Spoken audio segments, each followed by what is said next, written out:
औज़ु बिल्लाहि मिनश शैतानिर रजीम बिस्मिल्लाहिर रहमानिर रहीम इन्नल्लाह व मलाइकतहु युसल्लूना अलन नबी या अय्युहल्लज़ीना आमनू सल्लू अलैहि व सल्लिमू तस्लीमा।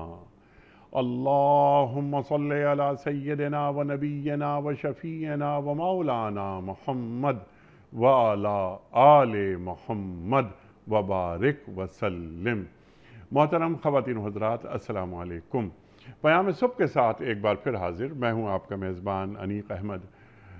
मोहतरम नाज़रीन, आप और हम जानते हैं कि माह मुबारक माह रमज़ान के हवाले से ये खुसूसी प्रोग्राम हम आपकी खिदमत में पेश कर रहे हैं, जो इंशाअल्लाह पूरे माह मुबारक में जारी रहेंगे। मुख्तलिफ़ मौज़ूआत पर हमारे मुअज़्ज़ज़ उलमा गुफ्तगू फरमाते रहेंगे और हम आपकी खिदमत में चंद ख़ास मौज़ूआत पर बात करवाएंगे अपने मुअज़्ज़ज़ मेहमानों से। ख़वातीन व हज़रात, आज हम अपने अहद के एक जय्यद आलिम दीन से जिस मौजू पर बात करवा रहे हैं, इंतहाई अहम मौजू कि हमारे माशरों में मसाजिद का किरदार क्या होना चाहिए। दीन मसाजिद के किरदार के हवाले से हमें क्या तालीम देता है। मोहतरम नाजरीन, हम सब जानते हैं कि 13 बरस मक्का मुकर्रमा में यानी बेसत के बाद इक़रा बिस्म रब्बिकल लज़ी खलक़ वही के बाद कोई मस्जिद नहीं बनी, किसी मस्जिद की तामीर नहीं हुई। सरकार दो आलम सल्लल्लाहु अलैहि वसल्लम ने किसी मस्जिद की तामीर नहीं फरमाई। 10 नबवी में यानी मेराज 10 नबवी में जब आप तशरीफ़ ले गए मेराज पर, तो वहाँ आपको नमाज़ों का तोहफ़ा दिया गया। तो 10 नबवी के बाद 3 बरस आपने मक्का मुकर्रमा में क़याम फरमाया। उससे पहले गार हिरा में आप की आमद-ओ-रफ़्त जारी थी, हम सब जानते हैं। नमाज मक्का मुकर्रमा में कब नाजिल हुई, यानी हुक्म कब आया नमाज का हुक्म, उसके बाद मस्जिद की तामीर। ख़वातीन हज़रात, सरकार दो आलम सल्लल्लाहु अलैहि वसल्लम हिजरत फरमा रहे हैं, मदीना मुनव्वरा तशरीफ़ ला रहे हैं और सरहद पे ही मदीना मुनव्वरा में दाखिले के साथ ही दाखिल होते ही मस्जिद क़ुबा की बुनियाद रख दी जाती है। मस्जिद मुसलमानों की क़ुव्वत की अलामत है। हम और आप जानते हैं कि मस्जिद का मकाम और मस्जिद की हैसियत, मस्जिद का मर्तबा बहुत बुलंद है। एक रिवायत चली आ रही है, अल्लाहु अकबर, आज जो हमारी मसाजिद हैं हमारे माशरों में, मुस्लिम रियासतों में, क्या वो जो दीनी ज़रूरतें हैं उन्हें पूरा कर रही हैं? अल्लाह के रसूल सल्लल्लाहु अलैहि वसल्लम मसाजिद की अहमियत के ताल्लुक़ से क्या फ़रमाते हैं? कुरान करीम क्या फ़रमा रहा है? सरकार दो आलम सल्लल्लाहु अलैहि वसल्लम जब मस्जिद नबवी सल्लल्लाहु अलैहि वसल्लम की बुनियाद रखते हैं, तो वहाँ काफ़िले भी रवाना हो रहे हैं मस्जिद नबवी से सल्लल्लाहु अलैहि वसल्लम, निकाह भी हो रहे हैं, आइली क़वानीन बयान किए जा रहे हैं, कुरान करीम नाजिल हो रहा है तो कुरानी अहकामात भी बयान किए जा रहे हैं, गैर मुल्की वफूद से मुलाकात भी हो रही है। तो मस्जिद का किरदार बहुत अहम होता है। हमारा राब्ता क्या है मस्जिद से, हमारा जुड़ाव कितना है मस्जिद से? ख़वातीन हज़रात, बहुत सारी बातें, बहुत सारे सवालात पेश करेंगे हम मुफ्ती इरशाद अहमद एजाज साहब की खिदमत में। हमारे मुल्क का एक जय्यद नाम, एक माना हुआ नाम, ख़वातीन हज़रात, मुफ्ती इरशाद अहमद एजाज साहब, फ़ारिग़ तहसील दारुल उलूम कराची। मुफ्ती साहब को खुश आमदीद कहते हुए प्रोग्राम का आगाज़ अल्लाह ताला के बाबरकत नाम से सूरह जिन और आयात 18, 19 और 20। औज़ु बिल्लाहि मिनश शैतानिर रजीम, बिस्मिल्लाहिर रहमानिर रहीम। व अन्नल मसाजिद लिल्लाहि फला तदऊ मअल्लाहि अहदा व अन्नहु लम्मा क़ाम अब्दुल्लाहि अब्दुल्लाहि यदऊहु कादू यकूनून अलैहि लिबदा कुल इन्नमा अदऊ रब्बी वला उश्रिकु बिही अहदा सदक़ल्लाहुल अज़ीम। और ये कि मस्जिदें अल्लाह के लिए हैं, लिहाजा इनमें अल्लाह के साथ किसी और को ना पुकारो। और ये कि जब अल्लाह का बंदा उसको पुकारने के लिए खड़ा हुआ तो लोग उस पर टूट पड़ने के लिए तैयार हो गए। ए नबी सल्लल्लाहु अलैहि वसल्लम, फरमा दीजिए कि मैं तो अपने रब को पुकारता हूँ और उसके साथ किसी को शरीक नहीं करता। ख़वातीन हज़रात, मुफ्ती इरशाद साहब की खिदमत में आज के प्रोग्राम का पहला सवाल। हुजूर इरशाद फरमाइए कि ये मसाजिद, इनका मकाम क्या है, दीन क्या बताता है? मसाजिद क्या महज नमाज पढ़ने की जगह हैं, या जिस तरह मैंने इंट्रो में कुछ कहने की कोशिश की थी, मसाजिद के क़याम का मकसद क्या है? ये उम्मत के लिए एक जनरेटर, एक क़ुव्वत, एक पावर सप्लाई का काम भी मस्जिदें करती हैं। तो क्या ये तमाम काम हो रहे हैं? इरशाद। बिस्मिल्लाहिर्रहमानिर्रहीम नहमदुहु व नुसल्ली अला रसूलिहिल करीम अम्मा बाद। अनीक साहब, ये मसाजिद के हवाले से पहले मैं एक दो बातें अर्ज़ करता हूँ, फिर इस सवाल का जवाब। इरशाद। नबी करीम सल्लल्लाहु अलैहि वसल्लम, अगर आप सल्लल्लाहु अलैहि वसल्लम की हयात तय्यबा, जैसे कि आपने बयान भी की अपने तारुफ़ के अंदर, कि जब आप सल्लल्लाहु अलैहि वसल्लम को अल्लाह ताला ने हकीकी मानों में इस तरह से इक़्तिदार दिया जिसे हम कहते हैं सुल्तान नसीरा पर अमल किया, आपने अल्लाह के हुक्म पर हिजरत की और आप तशरीफ़ लाए मदीना मुनव्वरा में, और यहाँ फिर एक रियासत कायम करने की कोशिश की आपने, और फिर वो कायम हुई और फिर उसके आसार दूर दूर तक गए। तो आप सल्लल्लाहु अलैहि वसल्लम ने जो पहला काम किया, जैसा आपने तारुफ़ में फरमाया, वो मस्जिद का क़याम था। और चूँकि आप सल्लल्लाहु अलैहि वसल्लम की सिफ़त और आप सल्लल्लाहु अलैहि वसल्लम की जो असल नौइयत थी आप सल्लल्लाहु अलैहि वसल्लम की ज़ात गिरामी की, वो नबी होने की थी, मुस्लिह होने की थी, हाकिम होने की भी हैसियत थी। इसलिए आप सल्लल्लाहु अलैहि वसल्लम ने किसी दरबार को नहीं बनाया, आपने मस्जिद बनाई। सुभान अल्लाह, सुभान अल्लाह। और मस्जिद को बुनियादी तौर पे 3 कामों के लिए इस्तेमाल फरमाया आप सल्लल्लाहु अलैहि वसल्लम ने। सबसे असल और बुनियादी काम जो मस्जिद का होता है वो होता है अल्लाह की इबादत, यानी नमाज का क़याम, वन्नल मसाजिद लिल्लाह, जो आपने तिलावत की कि मस्जिद के अंदर अल्लाह की इबादत को इज्तिमाई शक्ल में कायम किया जाता है। तो मुसलमानों का एक रब्त अल्लाह के साथ मसाजिद के ज़रिए होता है। तो पहला काम मस्जिद का क़याम अल्लाह की इबादत के लिए।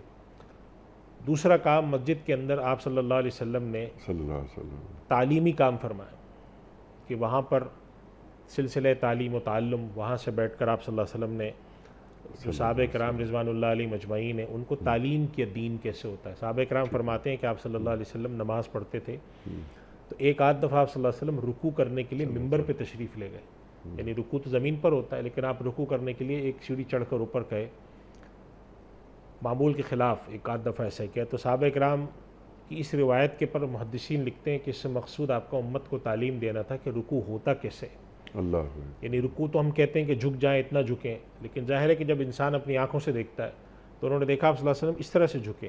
चुनांचे आप सल्लल्लाहु अलैहि वसल्लम के रुकू और सजदे के क़याम की एक जुज़वी तफसीलात जो है सहाबा कराम ने नकल फरमाई है कि आप सजदा करते हुए हाथों को कैसे रखते थे, रुकू में कितना झुकते थे। तो आप सल्लल्लाहु अलैहि वसल्लम ने मस्जिद नबवी को दूसरा तालीम के लिए इस्तेमाल फरमाया, तालीम दीन के लिए।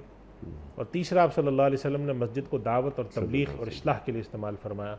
चुनांचे आप सल्लल्लाहु अलैहि वसल्लम की खिदमत में जब वफूद आते थे तो आप सल्लल्लाहु अलैहि वसल्लम मस्जिद नबी में उनसे मुलाकात किया करते थे। दूर दूर से लोग मस्जिद नबी में आते थे और उनको ये मालूम था कि आप सल्लल्लाहु अलैहि वसल्लम की खिदमत में हाजिर होना है तो मस्जिद में होना है। चुनांचे हमारे पास जो आप सल्लल्लाहु अलैहि वसल्लम की ये सुन्नत मौजूद है, इस सुन्नत को मसाजिद में हमेशा बाकी रहना चाहिए। मसाजिद इबादत का भी मरकज़ हों, मसाजिद दीनी तालीम व ताल्लुम का भी मरकज़ हों, और मसाजिद हिदायत का, तबलीग का, वाज़ का भी मरकज़ हों। ठीक, लेकिन हिदायत और तबलीग और वाज़ और तालीम व ताल्लुम, इसके तरीक़े हर ज़माने के लिहाज से मुख्तलिफ होते जाते हैं।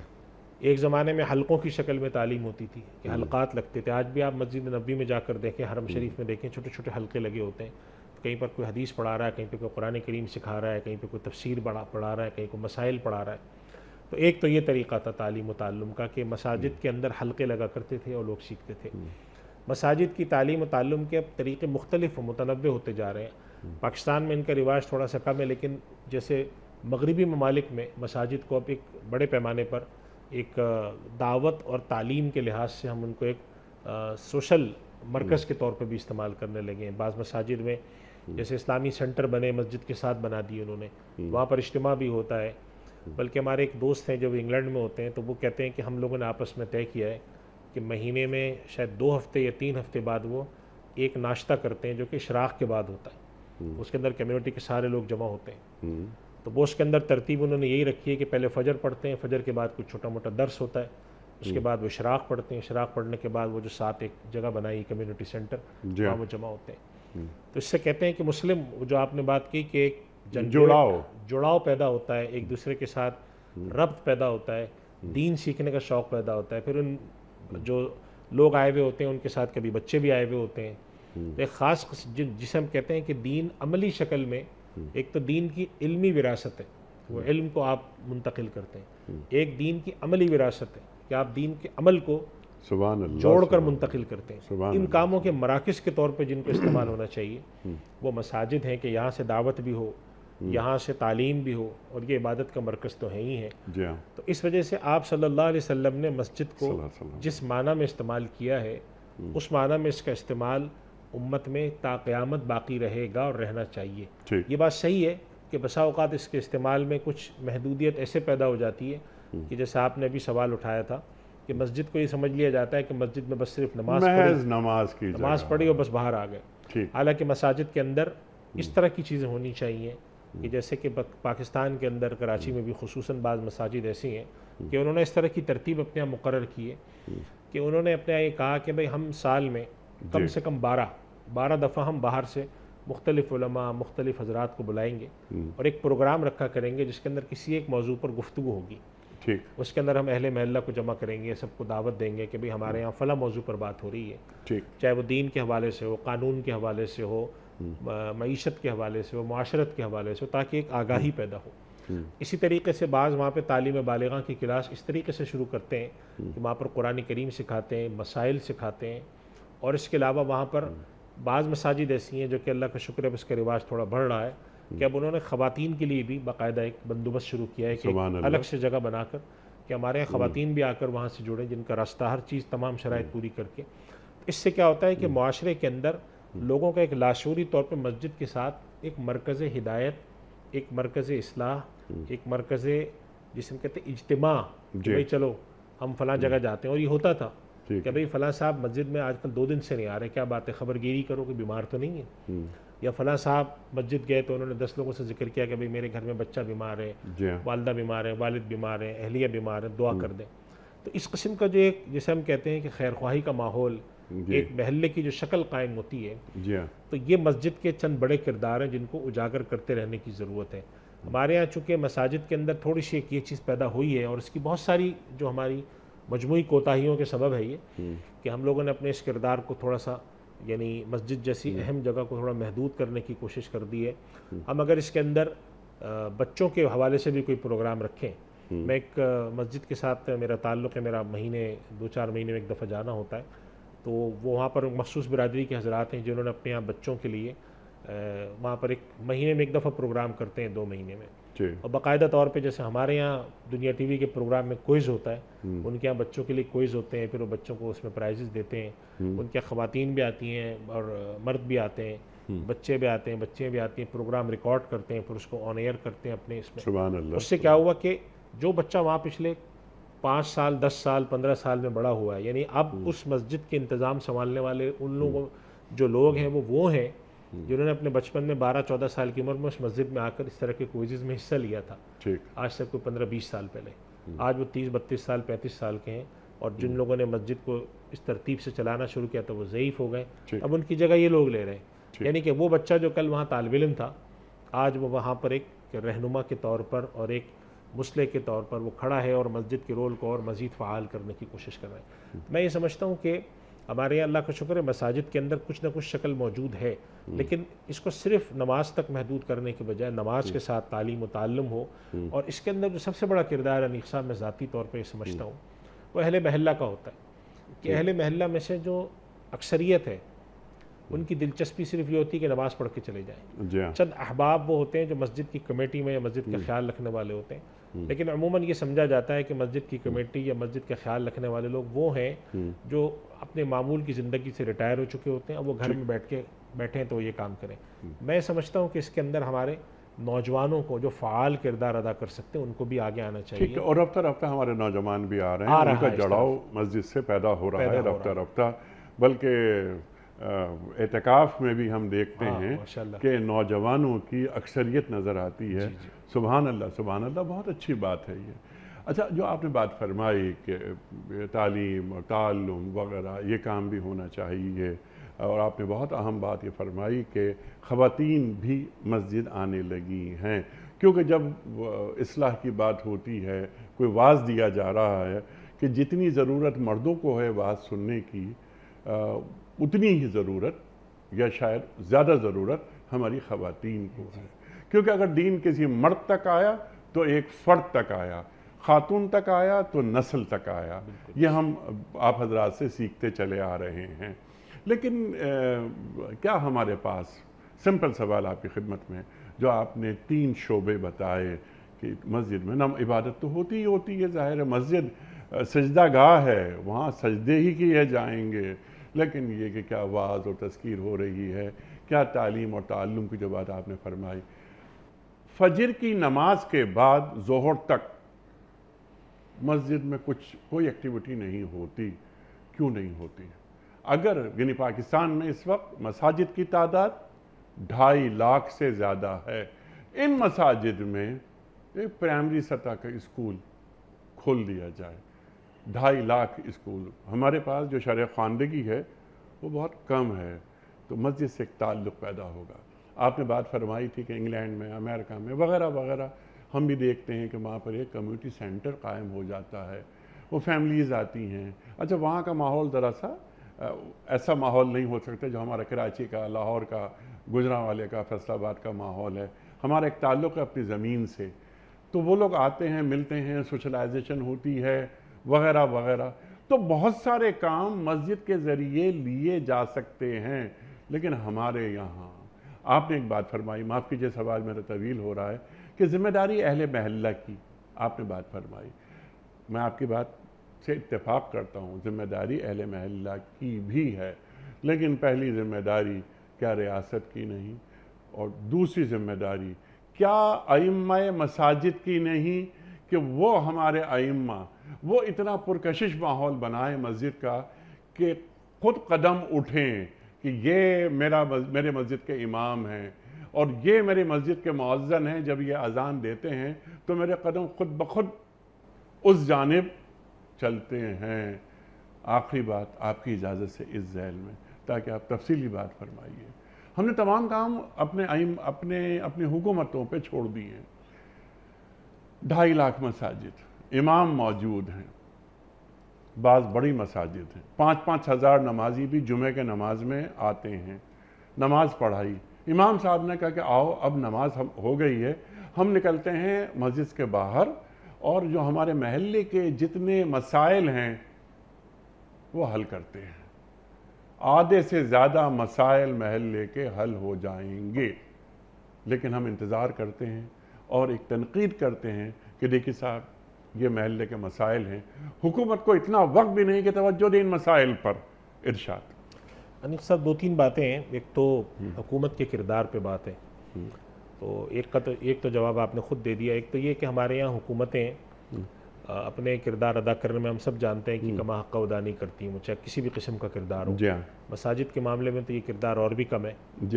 तो एक तो ये बात है कि हुकूमतें किरदार अदा नहीं कर पाती। लेकिन दुनिया के वो ममालिक जहाँ पे हुकूमतें किरदार अदा करती भी हैं, वहाँ पर भी इस बात को हमें समझ लेना चाहिए कि वहाँ पर जो इमाम मस्जिद हैं और मस्जिद की इंतज़ामिया है और अहले महल्ला है, इन तीन का किरदार बहुत होता है।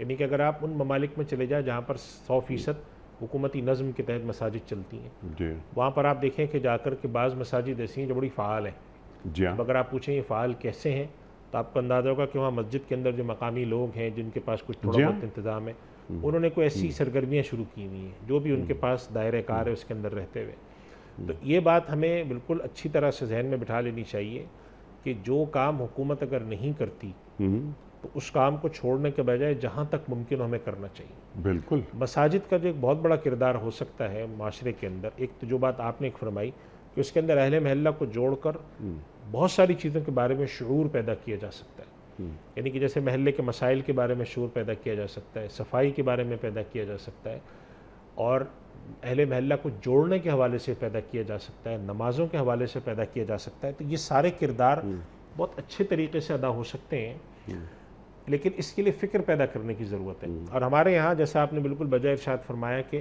कुछ दिनों से, पिछले कुछ 5-10 साल 12 साल से नौजवानों का एक रग़बत इस माना में बढ़ी है कि वो इतिकाफ़ में शरीक होते हैं आके। और दूसरी जो बात है बहुत अहम, जिसकी तरफ आपने सवाल में एक बात इशारा की कि भाई हमारे पास सुबह के औकात में क्यों नहीं होते लोग। तो देखिए सुबह के औकात में एक तो वो तरीक़ा है कि जहाँ पर हम कोई स्कूल या कोई मदरसा या कोई मकतब या कोई चीज़ सुबह के औकात में खोलें, लेकिन दुनिया भर में ये तजुर्बे से देखा गया है कि ज़ोहर से लेकर इशा तक का जो वक्त है वो मसाजिद में ज़्यादा फ़ाल तरीके से अदा किया जा सकता है। उसकी वजह होती है कि आमतौर पर सुबह के औकात में पाकिस्तान हो या पाकिस्तान से बाहर जितने भी ममालिक को लोग कारोबार पे जाते हैं, बच्चे स्कूलों में जा रहे होते हैं। तो आमतौर पे उन औकात में सिवाय इसके कि कोई स्कूल शुरू किया जाए या कोई बच्चों की तालीम शुरू की जाए, मस्जिद की सतह पे कोई बड़ा काम होना मुश्किल होता है। लेकिन ये जो बाद के औकात हैं सह पहर के और शाम तक के, मगरिब तक के, ये औकात ऐसे होते हैं कि जो लोग अपने पास फरागत करते हैं। पाकिस्तान में आपको पता है कि ज़ोहर से लेकर मगरिब तक वैसे बाज़ मसाजिद में मकातिब का रिवाज है, बच्चे आते हैं पढ़ने के लिए, लेकिन इन औकात को थोड़ा और फ़ाल किया जा सकता है। और फिर इसमें दूसरी बात ये है कि जैसा कि दुनिया में अब रोज़ाना के मुकाबले में हफ्तवारी बुनियादों पर, वीकली बेसिस पर जिसे हम कहते हैं, चीज़ों का रिवाज बढ़ रहा है। क्योंकि लोगों के लिए रोज़ाना वक्त निकालने में थोड़ी दुश्वारी होती है, लेकिन हफ्ते में एक दफ़ा निकालना उनके लिए निस्बतन आसान होता है। तो ऐसे प्रोग्राम करना जिसमें हफ्ते में एक मरतबा, चाहे वो महीने में एक हफ्ते में ले लें हम, कोई एक ऐसा तरीक़ेकार हो जिसके अंदर कोई दर्स का सिलसिला हो, जिसके अंदर लोगों को जोड़ने का सिलसिला हो, जिसके अंदर तालीम व ताल्लुम का हो। यानी कि असलन मस्जिद का जो किरदार है दीन और दीन के हवाले से तालीम के लिए बड़ा होना चाहिए। चुनांचे पाकिस्तान के अंदर जो चली बड़ी खुशाइन चीज़ है कि पाकिस्तान में बहुत सारे ऐसे इदारे शुरू हुए हैं जिन्होंने जुज़वक्ती दीन की तालीम एक निसाब के तहत देनी शुरू की है। यानी जुज़वक्ती तालीम एक तो इस तरह से होती है कि दर्स हो रहा है, आप आए, कभी एक हदीस का दर्स हो गया, कभी कोई मसला बता दिया, कभी कोई कुरान की आयत, और एक ये कि जुज़वक्ती तो है, हफ्ते में 2 दिन है या शाम के औकात में, लेकिन एक निसाब के तहत है कि आपने आकर ये निसाब पढ़ना है। हफ्ते में आपकी मिसाल के तौर पे 3 दिन मगरिब से इशा क्लासें होंगी, या आपकी वीकेंड क्लासें जो कहलाती हैं हफ्ते के दिन, हफ्ता इतवार के दिन होती हैं, उनमें आके आपने ये निसाब पूरा करना है। उसमें कुछ हदीस की चीज़ें हैं, कुछ कुरान करीम की तफसीर है, कुरान करीम की तजवीद है, बुनियादी मसाइल हैं। इससे क्या होता है कि अगर वो 2 साल में ये कोर्स कर लें, जिनको हम दिरासात का कोर्स या बेसिक जिसे हम कहते हैं बुनियादी दीनी तस्वुरात का कोर्स, ये इसी तरीके से हमारे यहाँ अल्लाह का शुक्र है कि एक और तरतीब शुरू हुई है नबी करीम सल्लल्लाहु अलैहि वसल्लम की सीरत के हवाले से। सीरत सर्किल के नाम से चीज़ें शुरू हो रही हैं कि लोगों को अल्लाह के नबी सल्लल्लाहु अलैहि वसल्लम की सीरत के साथ जोड़कर आम ज़िंदगी में, कारोबार में, तिजारत में, मुआशरत में आप सल्लल्लाहु अलैहि वसल्लम की सीरत से असबाक निकाल के पढ़ाए जाते हैं। उसका फ़ायदा ये होता है अगर हम इस तरह का किरदार अदा करते हैं कि मस्जिद का इबादत के साथ जो तालीम वाला हिस्सा है वो बहुत मुनज़्ज़म और मरबूत तरीके से होता है। वाज़ में और तालीम में एक बुनियादी जो बड़ा फ़र्क होता है कि वाज़ आमतौर पे किसी भी मौजू पे हो सकता है और वो कोई बहुत निसाब के तहत होने वाली चीज़ नहीं है। एक दिन कभी किसी मौजू पर हो गया, कभी तालीम पर हो गया, कभी वो मईशत पे और कभी मुआशरत पे। लेकिन इसके मुकाबले में तालीम में ये फ़र्क होता है कि तालीम आम तौर पे एक निसाब के तहत आप देते हैं कि आप अगर हमारे पास आकर 3 महीने तक ये असबाक पढ़ लेंगे तो आपका कम से कम ये बुनियादी चीज़ आपके पास आ जाएगी। तफसीर बुनियादी तौर पे आप समझ जाएंगे, तारुफ़ तफसीर समझ जाएंगे, तफसीर पढ़नी कैसी है वो समझ जाएंगे, हदीस कैसे पढ़ी जाती है, हदीस के दर्जात क्या होते हैं, फ़िक़्ह और फ़ुक़हा क्या चीज़ है, दीन का बुनियादी तारुफ़ क्या है, कुछ तारीख़ इस्लाम के हवाले से, नबी करीम सल्लल्लाहु अलैहि वसल्लम की सीरत के हवाले से, सहाबा के हवाले से। हमारा आज का एक बच्चा अगर आप उठाते हैं पाकिस्तान की किसी बड़ी यूनिवर्सिटी से और आप उससे पूछते हैं कि तुम ये बताओ कि तुमने दीन को निसाब की शक्ल में कितना पढ़ा है, ठीक, तो आपको नहीं साहब अफसोस होगा, आप मुझसे ज़्यादा लोगों से मेल जोल रखते हैं, कि बहुत लोगों ने कुरान तो बहुत आगे की बात है, दीन को कोई निसाब की शक्ल में नहीं पढ़ा, कुरान करीम का तर्जुमा तक नहीं पढ़ा। तर्जुमा तक नहीं पढ़ा। तो मैं कहता हूँ तर्जुमा बहुत आगे की बात है, 5 सूरतें 10 सूरतों का तर्जुमा एक निसाब की शक्ल में नहीं पढ़ा होता। जी।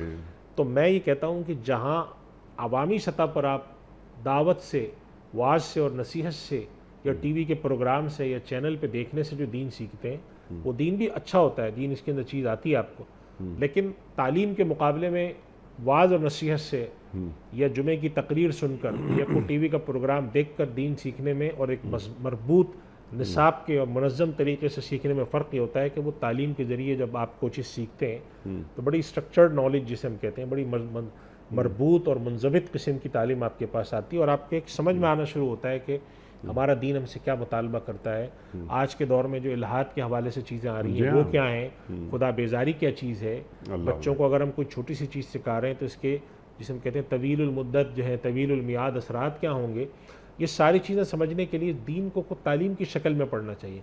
और आज से कोई 15-20 साल पहले बड़ा मुश्किल था, क्योंकि हमारे यहाँ तरीक़ेकार दीन को पढ़ने का ये था कि आप किसी मदरसे में जाकर बाकायदा डिग्री लें या किसी यूनिवर्सिटी में जाकर इस्लामी की डिग्री लें, हासिल करें।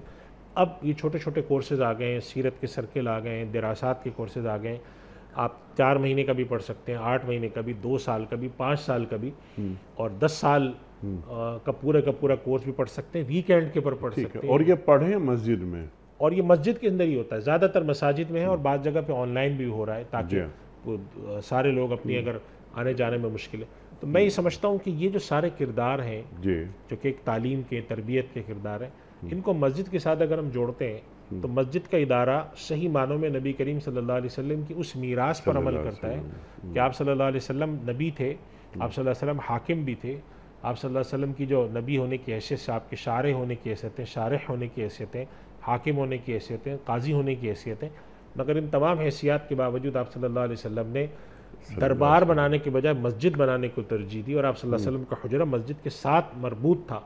इसका मतलब ये है कि नबी का जो माहौल होता है वो असलन नबी का जो जगह होती है वो कोई दरबार नहीं होता, नबी की जगह कोई मैदान ऐसा नहीं होता, असलन मस्जिद को वो अपना मरकज़ बनाते हैं, जहाँ से इबादत भी होती है, जहाँ से तालीम भी होती है, जहाँ से वाज़ नसीहत भी है। आज के दौर में जितनी भी ऐसी चीज़ें हैं उनको मस्जिद के ज़रिए हम इसको कर सकते हैं और इस किरदार को मज़ीद फ़ाल करने की ज़रूरत है। और मेरा अपना ये ख्याल है कि जो आज नौजवान नस्ल के लोग पढ़ रहे हैं, सीरत के सर्किल से जुड़ रहे हैं, दीनियात पढ़ रहे हैं, ये जब आगे आएंगे तो आम तौर पे इनके पास आइडियाज़ भी बहुत अच्छे होते हैं और अल्लाह ताला ने उम्र के इस हिस्से में पुरजोश भी बनाया हुआ होता है, राब्ते भी इनके होते हैं। तो बजाय इसके कि वो मस्जिद के अंदर एक कमेटी बने और उनकी मुस्तकिल दायमी तौर पे कोई लड़ाई झगड़े चलते हों, हमारे यहाँ ये मसाइल भी बहुत हो जाते हैं कि मस्जिद की कमेटियों की किसी मसले पर लड़ाई है, झगड़ा है, तो इज्तिमाई शक्ल में हम मैनेजमेंट की 50 चीज़ें पढ़कर दुनिया जहाँ में मैनेजमेंट कर रहे होते हैं मगर यहाँ कुछ नहीं करते।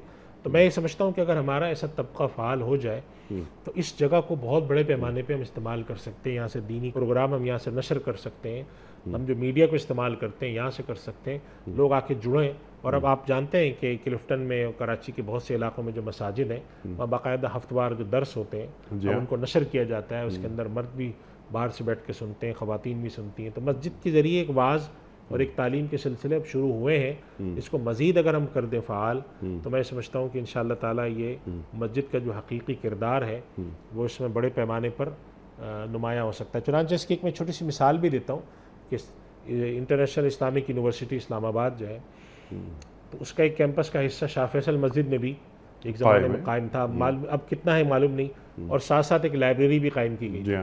उसके पेश नज़र जो बड़े मकासद थे यही था कि ये मस्जिद है तो दीन के तालीम और ताल्लुम के हवाले से भी इसको मरकज़ होना चाहिए। वहाँ पर जो है वो एक जो दावत और तबलीग के हवाले से भी बनते हैं, तरबियत अइम्मा के प्रोग्राम वहाँ होते हैं, तो वो उन्होंने शुरू में भी इसकी बड़ी कोशिश की और कर भी रहे वो लोग। तो ये असल में यही बात पेश नज़र है कि मस्जिद का किरदार ये कि मस्जिद में नमाज भी हो, मस्जिद दीनी तालीम के हवाले से एक मरकज़ भी हो, मस्जिद दीनी तरबियत के हवाले से भी मरकज़ हो। तरबियत से मुराद है कि वाज़ के ज़रिए, मुख्तलिफ छोटे छोटे प्रोग्रामों के ज़रिए, और तालीम से मुराद है कि बाकायदा निसाबी शक्ल में मुरतब करके वो यहाँ से लोगों को छोटे छोटे कोर्सेज़ कराएं, चाहे वो साल वाले हो, 6 महीने वाले हो, 2 साल वाले हो, ताकि एक आदमी अगर निकले वो चाहे चार्टर्ड अकाउंटेंट हो, वो चाहे कोई बिजनेसमैन हो, दीन को उसने निसाबी शक्ल में भी पढ़ा हो। आज के दौर की जो चंद बड़े मसाइल हैं गुमराही के और लोगों के जहन में कन्फ्यूजन्स के, उनकी एक बड़ी वजह ये होती है कि दीन को उन्होंने निसाब की शक्ल में नहीं पढ़ा होता। हालांकि दीन हमारी ज़िंदगी का एक लाजमी हिस्सा है, हमने इस पर अमल करना है, हलाल हराम इसमें देखना है हमने, हमारी इबादत इस पर है, हमारी माशरत इस पर है, निकाह तलाक़ के मसाइल इसमें, कारोबार के इसमें, और हम इसको पढ़े ही नहीं निसाब की शक्ल में। आप पाकिस्तान के किसी भी बड़े प्रोग्राम को उठा के देखें जो कि बिज़नेस एडमिनिस्ट्रेशन के अंदर पढ़ाए जाने वाले प्रोग्राम हैं या कहीं और पे, उसके अंदर आपको दीन निसाबी शक्ल में नहीं मिलेगा। छोटा मोटा जो मिलता है तो उसमें चंद कुरानी आयात की कुछ तफसीर होती है, लेकिन अगर आप उनसे कहें कि आप एक लाइफ स्टाइल के हवाले से कोई चीज़ जानना चाहें, तो कुरान करीम हमें दीन के हवाले से क्या समझाता है, इबादत के हवाले से क्या समझाता है, और मुआशरत के हवाले से क्या समझाता और है, सीरत के हवाले से सीरत क्या के हवाले समझाता से, है, वो हमारे यहाँ नहीं है। अब शुक्र है कि ये चीज़ शुरू हुई है। जी हाँ। अल्लाह ताला जो लोग ये काम करते हैं, अल्लाह ताला उनको उनकी इन कोशिशों को कबूल करे, मज़ीद बारावर करे। लेकिन ये अगर किरदार बड़ा होता है ठीक, तो इंशाल्लाह इसकी बड़ी हिफादियत है और इंशाल्लाह इसका बहुत फ़ायदा है। और हम वैसे भी ये प्रोग्राम रमज़ान में नशर हो रहा है, तो जब इतिकाफ़ में लोग आ रहे हैं तो इतिकाफ़ के अंदर भी जब लोग आते हैं तो हम हमारे यहाँ जितने भी मसाजिद के इमाम हैं वो यही तालीम देते हैं कि इतिकाफ़ में आते वक्त आप 3 नियत रखें। एक तो आप इतिकाफ़ कर रहे हैं तो ज़ाहिर है आपने तमारी सारी नमाज़ें मस्जिद में ही पढ़नी, मस्जिद में आए इबादत के लिए, तो इबादत पर तवज्जो हो कि हम नवाफिल पढ़ें, नमाज़ पढ़ें, तरावी पढ़ें, तिलावत करें। लेकिन इसके साथ साथ दूसरा इस चीज़ पे भी तवज्जो हो कि जब हम 10-12 दिन यहाँ निकाल कर आए हैं तो कुछ हम इल्म भी हासिल करके चले जाएँ, सुभान कुछ अल्लाह, अहादीस पढ़ जाएँ, सुभान अल्लाह, मुंतखब सूरतों का तर्जुमा पढ़ जाएँ। और उसका तरीका ये कि पहले ही दिन इतिकाफ़ में इमाम साहब के पास चले जाएँ कि आप हमें 1 घंटा 2 घंटा दिन में रोज़ाना देंगे, चाहे आप असर से मगरिब के दरमियान दें या कुछ इशा के बाद, तरावी के बाद थोड़ी देर बैठ जाएँ या फजर के बाद कुछ देर बैठें। तो हम कुछ आप हमें मसाइल बताएं, कुछ आप हमें कुरान करीम की तफसीर बताएं, और कुछ हमें थोड़ा सा अहद से भी जोड़ें, अहद से जोड़ें। क्योंकि दीन पुराना कभी नहीं जी, होता। आज के दौर के जो चैलेंजेस हैं जी, जो कि हमारे पास जदीद नज़रियात आ रहे हैं उनके हवाले से क्या है, जो हमारे पास गुमराहियाँ फैलाई जा रही हैं मुख्तलिफ़ तरीक़ों से, मलफूफ तरीक़ों से, शुगर कोटेड तरीक़ों से, उनसे कुछ वाक़फ़ियत पैदा कराएँ। और कुछ नहीं होता तो बाहर से वाज़ देने वाले 1-2 हज़रात को भी बुलाएं, ताकि 10-12 दिन का जो हमारे यहाँ मस्जिद के अंदर क़याम है ये बहुत ज़्यादा हमारे लिए मुफीद और बारावर हो। तो अगर हम इस तरीके से कोशिशें शुरू करें, ये यकीनन जब हम कोई कोशिश शुरू करते हैं तो पहले साल दूसरे साल बारावर नहीं होती जी, लेकिन 15 साल के अंदर यकीनन एक ऐसा माहौल बन सकता है कि जिसके ज़रिए हम कह सकते हैं कि हम लोगों को दीन से जोड़ रहे हैं। और इसके नतीजे में एक अनीक साहब फ़ायदा क्या होता है, मैं ज़ाती तजुर्बा आपसे मैं अर्ज़ करता हूँ कि पाकिस्तान में जब इस्लामी मालियाती निज़ाम पर काम शुरू हुआ आज से कोई 20 साल पहले, तो उस वक्त पाकिस्तान की किसी यूनिवर्सिटी में इस हवाले से कोई काम नहीं होता था। आज पाकिस्तान की तकरीबन तमाम बड़ी यूनिवर्सिटीज़ में इस्लामी मालियाती निज़ाम के हवाले से पूरे 3 क्रेडिट आवर के कोर्सेज शामिल हैं। कहीं पे 3 क्रेडिट आवर का जो यूनिवर्सिटी के अंदर एक सेमेस्टर का कोर्स होता है, तो कहीं पे 1, कहीं पे 2, कहीं पे 5 तक शामिल है। उससे क्या होता है कि एक तालिब इल्म अगर एक डिग्री लेके निकलता है तो उसको ये चीज़ें भी पता होती हैं, इसने निसाब के तहत पढ़ी होती हैं, बाकायदा एक सिलेबस में पढ़ी होती हैं। तो इस सिलेबस में पढ़ने का मतलब ये हुआ कि जैसे आपने और बहुत सारी चीज़ें सिलेबस में पढ़ी हुई हैं, आपने मैथमेटिक्स पढ़ी हुई है, आपने और बहुत सारी चीज़ें जो आपके मौजू से मुताल्लिक़ हैं, 1-2 चीज़ें ये भी पढ़नी चाहिए जिसके अंदर आपको बुनियाद पता हो। और मैं कहता हूँ कि आज के दौर में एक और चीज़ भी लोगों को पढ़ाने की बड़ी ज़रूरत है। एक तो होता है कि हम दर्स कुरान दे रहे हैं जिसके अंदर कुरान की मुख्तलिफ आयात का तर्जुमा, एक ये कि हम लोगों को मुफस्सिरीन और तर्जुमा करने वाले हजरात और शख्सियात से मुतारफ़ भी कराएं कि कुरान करीम के ये तर्जुमे हुए हैं, ये कुरान करीम के हमारे पास दुरूस मौजूद हैं, हत्ता कि अगर यूट्यूब चैनल पर कुछ चीज़ें आ रही हैं तो उनके बारे में भी तारुफ कराएं। क्योंकि आजकल मैंने ये देखा है कि लोग सवाल पूछते हैं कि आजकल तो 50 तरह के लोग आ रहे हैं टीवी टेलीविज़न पे, 50 तरह के लोग आ रहे हैं यूट्यूब पे, तो हम किसको देखें। तो आपने कहा कि जी ये दुनिया में 10-12 प्रोग्राम है बड़े आला अच्छी शोहरत के, ये 10-12-15 तफासीर हैं, इनके साथ आप जुड़ें। हमारे साथ आप मस्जिद में 10 दिन 12 दिन हैं, लेकिन जब यहाँ से चले जाएंगे आप तो आप इन चीज़ों से अपना राब्ता रखें। ठीक है, लेकिन इसके लिए मोती साहब माफ़ कीजिएगा, आपकी बात यानी कटती भी है और बढ़ती भी है। इसके लिए जो अइम्मा मसाजिद हैं उनका भी इन चीज़ों से जुड़ना बहुत ज़रूरी है। बिल्कुल। तो क्या जिस तरह मैंने अर्ज़ किया था कि 2.5 लाख मसाजिद हैं, अल्हम्दुलिल्लाह ये हमारी पहली मोहब्बत तो पाकिस्तान है ना, तो पाकिस्तान में 2.5 लाख मसाजिद हैं जो आपने तजावीज़ दी हैं, क्या हमारे 2.5 लाख मसाजिद के जो अइम्मा हैं, इमाम मसाजिद हैं, क्या वो ख़ुद ये यूट्यूब और 12 तफसीरें और वगैरह वगैरह किस सदी में कौन सी तफसीर ज़्यादा पढ़ी जाती थी और ज़्यादा रिलेवेंट थी, तो उनको देखा जाए, उनको पढ़ा जाए, तो मुझे नहीं मालूम, लेकिन मेरा ख्याल ये है कि इस जमहूरिया खुदादाद जिसे हम पाकिस्तान कहते हैं, 5% से ज़्यादा हमारे आइम्मा मसाजिद उन तफासिर से यूट्यूब के ज़रिए नहीं जुड़े हुए हैं। जी बिल्कुल, आप दुरुस्त कह रहे हैं। अब उसके लिए ना हमारे यहाँ एक अभी कराची में एक इदारा है, उसने तरबियत आइम्मा के नाम से रमज़ान से पहले कुछ एक प्रोग्राम शुरू किया था, ख़ास तौर पे ये पेश नज़र रख के। ठीक। तो उन्होंने तरबियत आइम्मा के अंदर ये सारी चीज़ों को जिक्र किया है, और उसके अंदर जो एक अहम नुक्ता जिसको आपने उठाया है कि भाई हर आदमी जो है वो तो हर इमाम या हर आदमी इन चीज़ों से वाकिफ़ नहीं होता। तो उसका तरीका ये है कि उनको ये बात समझाई गई है कि मुख्तलिफ़ मौज़ूआत की जो शख्सियात हैं आप उनको अपने यहाँ मदऊ कर लें, सुभान या अल्लाह। उनके प्रोग्राम कहीं पर नशर हुए हुए यूट्यूब पे आप जाकर देख लें। आप ख़ुद भी आलिम दीन है, ख़ुद भी इमाम है, उन निकात को अपने पास नोट कर लें, वो बयान कर दें आकर। यानी अगर एक चीज़ आप मुझे नहीं आती, ये भी एक बड़ा अलमिया था हमारे यहाँ जो कि आहिस्ता आहिस्ता ख़त्म हो रहा है, कि हम लोग ये समझते थे कि अगर हमने अपनी डिग्री कंप्लीट कर ली है, मसलन मास्टर्स की डिग्री, और जिस दिन हम डिग्री कंप्लीट करके बाहर निकले यूनिवर्सिटी से या मदरसे से, बस उसके बाद हमारा पढ़ने का काम ख़त्म हो गया है। हम पढ़ते नहीं हैं। यानी जैसे हम कहते हैं कि जो एजड लोग हैं उनकी तालीम का हमारे यहाँ तस्वुर नहीं, हम समझते तालीम सिर्फ नौजवानों का काम है, डिग्री लेना। अब ये तस्वुर गलत है, हमें समझना चाहिए। मैं भी, चाहे मैं कितना ही तजुर्बाकार क्यों ना हो जाऊँ, लेकिन मैं ये समझता हूँ कि बाज़ एरियाज ऐसे हैं कि मुझे जाकर उसमें शॉर्ट कोर्सेज करने चाहिए। दीन पुराना कभी नहीं होता, अहद का लम्स साथ रहता है। बिल्कुल बिल्कुल, शरीयत कभी पुरानी नहीं होती। अब ये इतनी अच्छी अच्छी बातें आपने की हैं, मुझे बेपनाह खुशी हुई, लेकिन दीन अमली निफाज का तकाजा करता है। अब हम और आप, हमारी ज़िंदगी गुजर गई इन्हीं मसाजिद में जाते हुए, जुमे का खुतबा सुनते हुए, तकरीर सुनते हुए।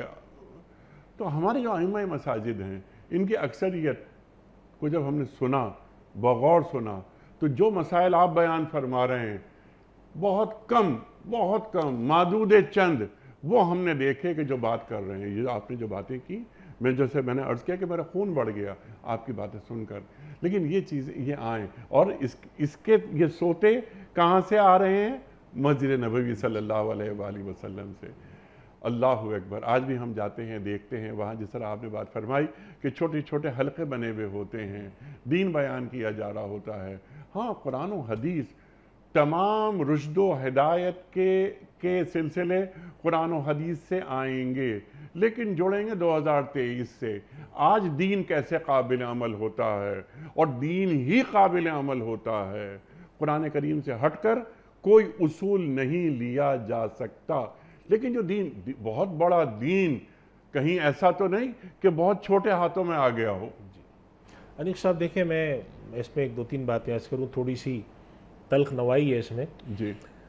हमारे यहाँ पाकिस्तान के अंदर मसाजिद की जो सूरत हाल है, उसके अंदर एक बहुत बड़ा किरदार हमारे जो मुसलमान मस्जिद से जुड़े हुए हैं उनका भी है। मैं उसका अर्ज़ करता हूँ कैसे है। मैं भी एक दो मसाजिद के साथ वाबस्तगी है मेरी जी। मसाजिद के अंदर जो मुंतज़िमीन है उनकी अमूमी शिकायत ये होती है कि हमारे मसाजिद के अखराजात अब बढ़ते जा रहे हैं दिन ब दिन। यानी कि मस्जिद का बिल पहले अगर आता था 25,000 तो अब आने लगा 80,000। ठीक। मस्जिद के अंदर लोग आके कहते हैं कि हम चाहते हैं कि यहाँ पर पंखा अच्छा हो, पानी अच्छा हो, पानी गर्म हो, और सर्दियों में ये चीज़ हो, गर्मियों में ये चीज़ हो, मस्जिद में रंग हो, सफाई हो। लेकिन अगर आप जाकर वहाँ सर्वे करें कि मस्जिद के अंदर आमदनी के ज़राए क्या हैं, तो मस्जिद के अंदर आमदनी के ज़राए, वहाँ पर एक चंदे का बॉक्स रखा होता है। ये कुछ मस्जिद के मुखय्यर हजरात महल्ले में होते हैं जो देते हैं। हमें इस नज़म को थोड़ा बदलने की ज़रूरत है, और दुनिया भर में जो इस तरह के इदारे हैं रफ़ाई, उनको चलाने के जो जदीद तरीक़े हैं। मेरे पास एक दफ़ा हमारे कुछ साथी हैं जो कि अमेरिका में होते हैं, वहीं के नेशनल है, लेकिन उन्होंने पढ़ा है, तो वो यहाँ पर सर्वे करने आए हुए थे। कुछ पुरानी बात होगी 5-7 साल पहले। तो उन्होंने कहा हमने अपने यहाँ मस्जिद भी बनाई है और इस्लामी सेंटर भी बनाया है। तो उसके एक तो बेसिक एक्सपेंस होते हैं, वो तो आमतौर पर हमें मिल जाते हैं कि जी मस्जिद के अंदर लोगों ने पैसे जमा करके $5 लाख दे दिए हमें, हमने मस्जिद भी बना दी और उसके साथ एक सेंटर भी बना दिया। लेकिन हमारा मसला ये है कि हमें इसको चलाने के लिए अखराजात चाहिए। अब हम लोगों से डोनेशन मांगते हैं तो कोई आकर उसमें $5 डाल देता है, कोई $10 डालता है। तो हमने एक तरीका शुरू किया मस्जिद को गोद लेने का, जो कॉन्सेप्ट होता है कि आप मस्जिद को ना अडॉप्ट ऐसे करें कि महल्ले के अंदर अगर 100 घर लगते हैं मस्जिद के साथ, तो वो अगर रोज़ाना अगर कुछ अमाउंट इस काम के लिए रखें, यानी मसलन फ़र्ज़ करें कि जैसे पाकिस्तानी माहौल में एक कराची के एक पौश इलाके की मस्जिद है, तो वहाँ पर जो घर हैं आबाद, उनके लिए एक दिन में 5,000 का खाना खाना कोई मसला नहीं होता, लेकिन वो मस्जिद में महीने के 5,000 नहीं देते। मैं ये समझता हूँ कि जब किसी भी चीज़ को चलाने के लिए नज़म के तौर पे उसमें इंतज़ाम और उसके वसाइल का बेहतर होना ज़रूरी है। हमें इस चीज़ की तरफ तवज्जो देनी चाहिए कि अहले महल्ला जमा हो कि मस्जिद अल्लाह का घर है तो सबका है, ठीक है, और हम इसके अंदर ये चीज़ें करें ताकि इसके नताइज मुस्तकबिल में अच्छे हों। ये चीज़ें, इन चीज़ों को, यानी मैं पिछले कोई 30 साल 32 साल हो गए मसाजिद के साथ कई इस तरह जुड़ा हुआ हूँ। जो बुनियादी मैंने जाकर वहाँ मसला देखा वो आकर इन चीज़ों पर अटक जाता है कि जी फ़लाँ चीज़ आप करें, फ़लाँ चीज़ करें, कोई नज़म करें, किसी उस्ताद को रखें, किसी को बुलाएं, किसी इमाम को बुलाएं। आप चाहते हैं कि आपके पास बहुत आला किस्म की गुफ्तगू करने वाले हजरात आएँ, या आप किसी को अपने यहाँ ऐसे आदमी को इमाम रखें। तो इन सब चीज़ों के लिए हमें अपने वसाइल पर नज़म पे तवज्जो देने की भी ज़रूरत है। और ये बड़े अफसोस के साथ मैंने साहब आपसे बात अर्ज़ करूँ कि हमारे यहाँ लोग 2-2 करोड़ रुपए का मीनार बना देते हैं। जी हाँ, इसके ऊपर से नीचे तक टाइल लगा देते हैं, और उसके अंदर एयर कंडीशनिंग का आप देखते हैं कि एयर कंडीशनिंग को 40-40 यूनिट लगाए हुए होते हैं लोगों ने, लेकिन बाकी चीज़ों के जो नज़म के अखराजात हैं उसमें करने में लोग जो है ना वो तामुल करते हैं। हमें इन चीज़ों को समझना चाहिए कि मैनेजमेंट ऑफ मसाजिद जो है वो एक आर्ट है। वो ऐसा नहीं है कि आप सिर्फ ये कहते रहें कि फ़लाँ आदमी क्यों नहीं करता। ये जिम्मेदारी अहले महल्ला की, ये जिम्मेदारी इमाम मस्जिद की, ये जिम्मेदारी रियासत सब की। अगर हम इन सब चीज़ों को सोचें तो फिर हम जब सोचते हैं, इमाम साहब से मैं मिसाल देता हूँ कि इमाम साहब को बिठाकर लोगों ने सवाल पूछा कि आप मस्जिद में ज़्यादा वक्त नहीं देते, तो उन्होंने कहा जी मेरे घर के अंदर मुझे गुजर बसर के लिए महीने में कम से कम 50,000 तो चाहिए, तो मेरी मस्जिद मुझे देती है 25,000 या 20,000, बाकी मैं कहाँ से लाऊँ? तो मस्जिद ने मुझे कह रखा है कि आप अगर कोई और काम कर सकते हैं, तदरीस कर सकते हैं, करें। तो मैं अगर वहाँ मशगूल होता हूँ तो जो औकात आप मुझसे यहाँ मांग रहे हैं मैं क्या करूँ? और अगर मैं यहाँ मशगूल होता हूँ तो उसके बदले में लोग तकाजा मुझसे करते हैं कि आप फी सबीलिल्लाह करें। ये चीज़ जो है ना इस तरीके से नहीं चल सकती है। अगर हम इन चीज़ों को देख कर चलें, का जो मौज़िन साहिबान है हमारे, उनका भी ख्याल रखना चाहिए। ये तमाम बातें बिल्कुल इन चीज़ों को नज़म को मिलाकर चले ना अनिक साहब, यानी बिल्कुल। देखिए किसी भी नज़म को चलाने के लिए अफराद चाहिए होते हैं। ठीक है। अब जब अफराद पीछे हटना शुरू होते हैं मसाइल की वजह से या कमेटियों के इख्तिलाफात और झगड़े की वजह से, बहुत सारी मसाजिद ऐसी जिनको मैं जानता हूँ कि इमाम ने वहाँ से छोड़ दिया। तो मैं यहाँ पर, हमारे यहाँ 2 मस्जिद के लोग थे, एक कहता था मुझसे ये करो, दूसरा कहता था ये करो। नतीजा निकला कि मैं 2 साल 2.5 साल लड़ता रहा और बिल आखिर यहाँ से मैं चला गया। अब जो नमाजी आ रहे हैं वो शिकायत कर रहे हैं कि भाई पहले इमाम साहब बड़े अच्छे थे, वो दर्स भी देते थे, हमारे साथ बैठते थे, अब इमाम साहब आए वो हमारे साथ इतना नहीं जुड़ते। मैं ये समझता हूँ कि इस काम में ना यानी बहुत सारी जिहाद की ज़रूरत है, तरबियत अइम्मा की बड़ी ज़रूरत है। मसाजिद के अइम्मा की तरबियत दी जाए, मौज़िनीन की दी जाए, बुनियादी नमाज के मसाइल हों, क़िराअत उनकी अच्छी हो। इसके साथ साथ हमें अपने नौजवानों को कहना चाहिए कि भाई ये मस्जिद तुम्हारी है, मस्जिद किसी की नहीं होती है, इससे जुड़ाव पैदा करो, तुम्हारी मस्जिद है, इससे जुड़ो, इसके अंदर जाओ, इसके अंदर बैठो। और मस्जिद के अंदर जो यूनियन बनी हुई है, कमेटियाँ बनी, उनको चाहिए हमारे नौजवानों को शरीक करें। ठीक, जब तुम भी तो सोचो, तुम एक कारोबार, एक कंपनी के अंदर बैठे हुए मैनेजर हो, तुम किसी में सीनियर मैनेजर हो, तुम एडमिन के काम जानते हो, तुम किसी कंपनी में CEO हो, जब एक कंपनी तुम चला सकते हो तो इंतजामी तौर पर मस्जिद को कैसे चलाते हैं वो तुम देख लो। ठीक है। और तुम भी दीन सीखो, और तुम भी दीन सीखो, और दीन सीख कर तुम भी सिखाओ दीन। मैं इसमें अनिक साहब एक और बात अर्ज़ करूँ, बात थोड़ी सी तवील होती है।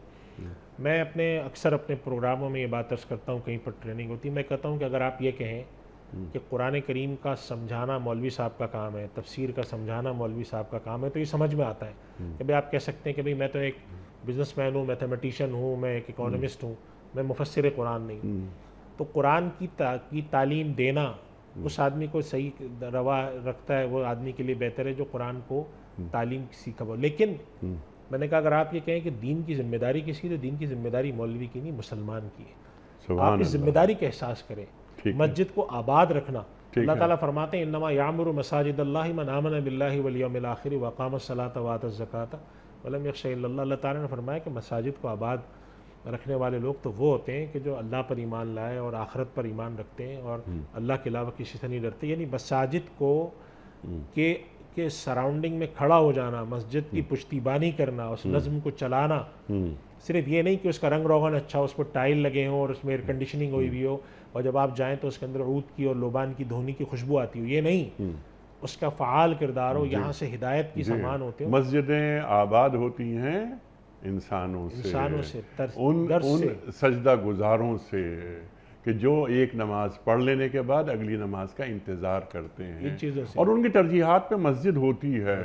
हमारे पास कितने अफराद की तरजीहात में मस्जिद है। यही मैं बात अर्ज कर रहा हूँ कि तरजीहात में मस्जिद से जुड़ना, मस्जिद को नमाज, तालीम और वाज इन तीनों के लिए आबाद करना और उसके अंदर अपने नए आइडियाज़ ला के रखना। हमारा ख्याल है हम ऐसे करें, हम साल में कम से कम 3 बड़े प्रोग्राम कर लें।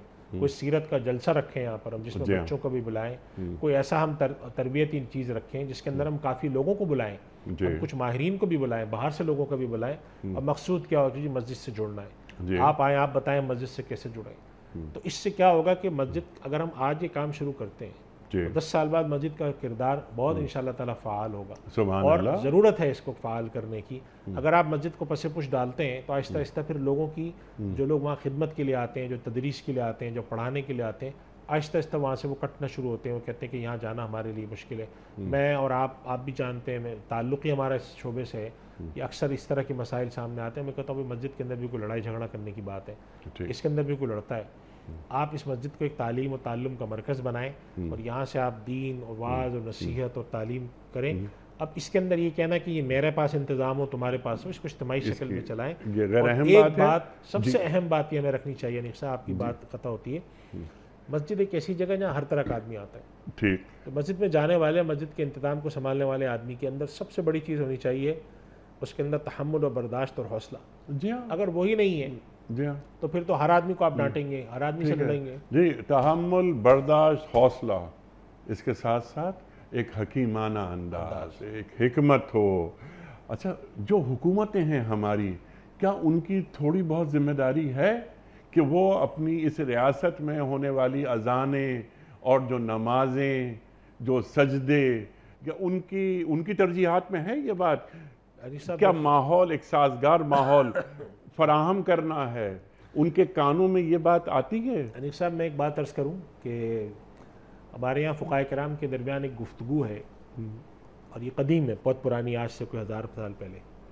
और वो गुफ्तगू ये है कि वो लोग जो कि मसाजिद के आइम्मा हैं जी, जो कुरान करीम की तालीम देते हैं, उनकी तनख्वाह होनी चाहिए या नहीं? एक सवाल है जी हाँ।